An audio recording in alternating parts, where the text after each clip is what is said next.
नमस्ते दोस्तों, कैसे हैं आप सब लोग। आइए नजर डालते हैं स्टार्टअप से जुड़ी कुछ बड़ी छोटी खबरों पर। क्विक कॉमर्स प्लेटफॉर्म ब्लिंकिट ने विपिन कपूरिया को अपना नया CFO अपॉइंट किया है। इंडियन डिजिटल लैंडिंग प्लेटफॉर्म किश्त ने लेजेंडरी क्रिकेटर सचिन तेंदुलकर के साथ एक लॉन्ग टर्म पार्टनरशिप की है। इस पार्टनरशिप के जरिए सचिन तेंदुलकर ने किश्त को एक स्ट्रैटेजिक इन्वेस्टर और ब्रांड एम्बेसडर के रूप में ज्वाइन किया है। ये कोलैबोरेशन किश्त के क्विक क्रेडिट फाइनेंसिंग सॉल्यूशंस को और बेहतर बनाने और बिजनेस को आगे बढ़ाने पर फोकस करेगा। ग्लोबल इन्वेस्टमेंट फर्म KKR ने रिबेल फूड्स, जो दुनिया की सबसे बड़ी multi brand cloud kitchen platform है, में एक अनडिस्क्लोज्ड इन्वेस्टमेंट किया है। ये इन्वेस्टमेंट KKR के इंडिया में ग्रोथ इक्विटी पोर्टफोलियो को और एक्सपैंड करता है। सोर्सेस के मुताबिक ये ट्रांजैक्शन लगभग $60 मिलियन से $70 मिलियन के बीच है, जिससे कंपनी की वैल्यूएशन $860 मिलियन, लगभग 6,800 करोड़ से लेकर 7,315 करोड़ के बीच पहुंच जाती है। सेबी की एक प्रेस स्टेटमेंट के मुताबिक अब रेगुलेटेड एंटिटीज को आर्टिफिशियल इंटेलिजेंस टूल्स के इस्तेमाल की पूरी जिम्मेदारी लेनी होगी। 18 दिसंबर को securities and exchange board of India की मीटिंग उसके बोर्ड के साथ है। आइए आज हम बात करते हैं इंडिया की सबसे popular reality show shark tank India के इम्पैक्ट की। अगर इंडियन आइडल ने म्यूजिक को बढ़ावा दिया और KBC ने नॉलेज को, तो शार्क टैंक इंडिया ने एंटरप्रेन्योरशिप को एक नए लेवल पर पहुंचाया। सीजन 4 का इंतजार सबको है, जो शायद जल्दी ही एयर होगा।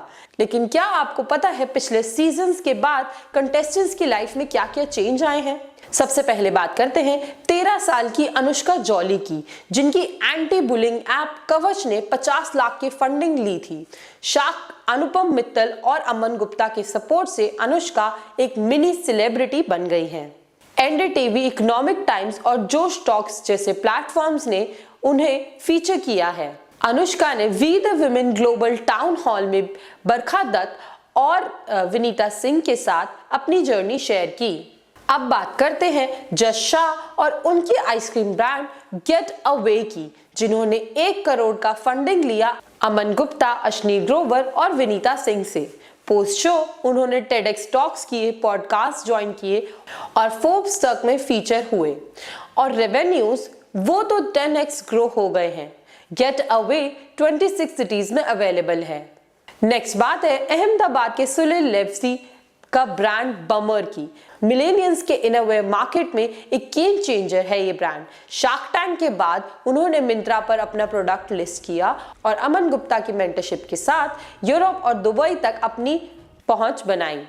बमर का रेवेन्यू 2060% ग्रो कर गया और अब उनकी टीम 20 से बढ़कर 40 हो गई है। Healthy snack brand Tagz Food के फाउंडर सागर और अनीश की कहानी भी इंस्पायरिंग है। शो के बाद उनका रिटेलर बेस 3x ग्रो हुआ और उन्होंने अश्नी ग्रोवर से 70 लाख की फंडिंग रेस किया।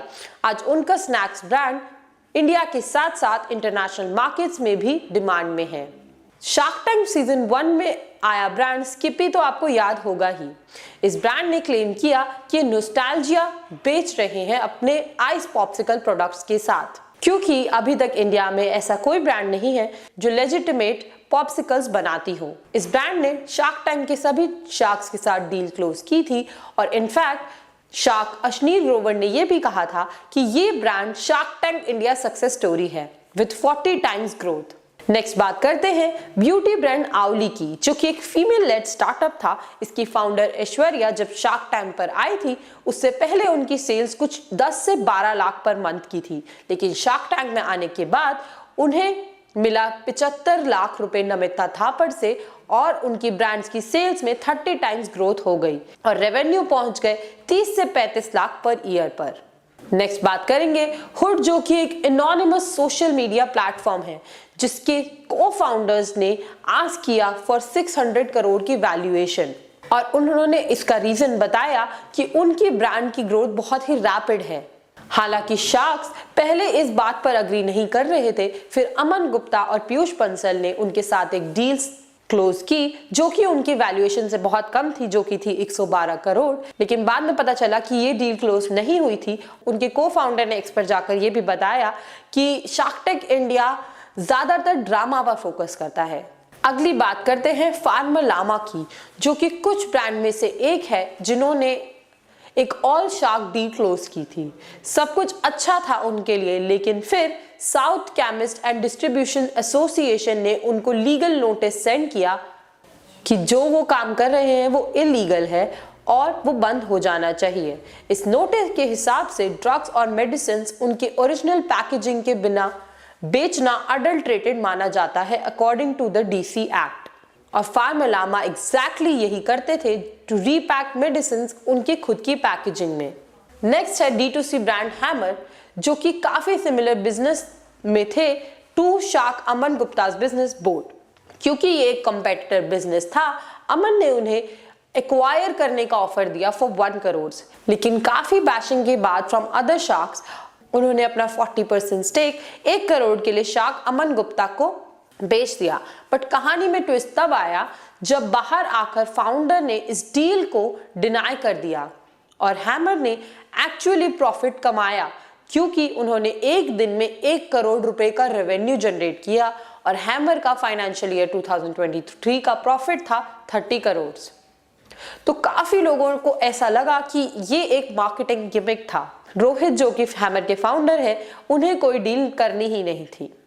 हाउस ऑफ ब्यूटी नाम एक ब्यूटी ब्रांड भी आया था शार्क टैंक में, जिनकी फाउंडर के हिसाब से उनका एक्सपीरियंस कुछ ज्यादा अच्छा नहीं था। शार्क टैंक से पहले उनका रेवेन्यू था कुछ 40 से 45 लाख और उसके बाद उनका रेवेन्यू पहुंच गया 1 करोड़ तक। She also said कि she was about to cry on this episode। उनका एक्सपीरियंस काफी हार्श था। हम आपको बता दें कि ये उन कुछ स्टार्टअप्स में से है जिन्हें शार्क टैंक में फंडिंग नहीं मिली। लास्ट बात करते हैं शार्क टैंक इंडिया में प्रचलित हुए ब्रांड सिपलाइन की। तो ये ब्रांड तो आपको याद होगा ही, जिनको शार्क्स ने बहुत बैश किया था और इतना भी कहा था कि उन्होंने उन्हें चैलेंज भी किया कि आप हमें रॉन्ग प्रूफ करके दिखाओ। लेकिन फाउंडर ऑफ सिपलाइन, जिनकी हम बात करते हैं, उन्होंने इसे काफी पॉजिटिव लिया। अपने कंज्यूमर बेस या फिर सिंपलर वर्ड्स में कहें तो उन्होंने इंडिया को छोड़कर सिपलाइन को इटली और दुबई में बेचना शुरू किया। हालांकि उन्होंने कुछ और भी प्रोडक्ट्स लॉन्च किए और उन्होंने 20 to 30 टाइम्स ग्रोथ किया शार्क टैंक के बाद। दोस्तों, शार्क टैंक इंडिया ने सिर्फ फंडिंग का प्लेटफॉर्म ही नहीं दिया, बल्कि नए एंटरप्रेन्योर्स के लिए एक ग्लोबल नेटवर्किंग और मेंटरशिप का गेटवे खोला है। इन सब की स्टोरीज से एक ही बात प्रूव होती है कि अगर आपका आइडिया यूनिक है और आपका पैशन स्ट्रांग है तो सक्सेस जरूर मिलेगी। और सिर्फ शार्क टैंक का एक्सपीरियंस आपकी एंटरप्रेन्योरियल जर्नी का फ्यूचर डिसाइड नहीं करता। आपका इस बारे में क्या ख्याल है, हमें कमेंट्स में जरूर बताएं और ऐसे और वीडियोस के लिए देखते रहिए राइजिंग भारत।